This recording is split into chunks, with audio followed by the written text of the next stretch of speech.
I'd like to also thank BCRF and Mrs. Lauder. The support I receive from them makes a lot of things that are previously impossible possible. And I'd also like to thank Play for Pink for their support in my laboratory. Taking from where Edith left, about 10 years ago, I got interested in finding ways to grow human tumors in the Petri dish. This is one way we study human tumors. And this may surprise you because the problem in the body is we can't stop the tumors from growing. But in fact, when you take the tumors and put it in a Petri dish, only 1 out of 100 patients' tumor actually grows in a Petri dish.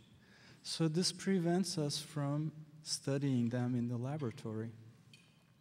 About 10 years ago, I invented a nutrient liquid that has all the sort of food stuff that cells would need and began to grow normal human breast cells.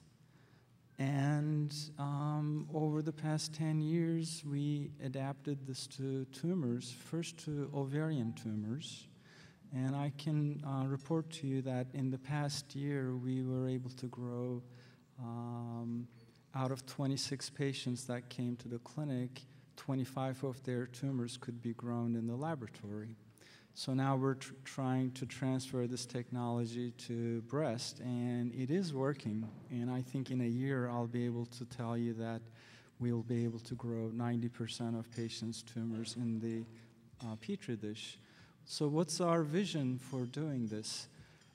Those of you who had a sore throat and went to the emergency room or the infectious disease doctor, they take a swab from your throat, and then they can test which antibiotics are effective to the microbes that are causing your cold, instead of blindly testing in the patient. So our vision in the coming years is every patient's cells are grown in the laboratory, and we may be able to test hundreds of drugs in the Petri dish instead of blindly testing it in the patient one at a time, and then inform the patient's treatment according to that.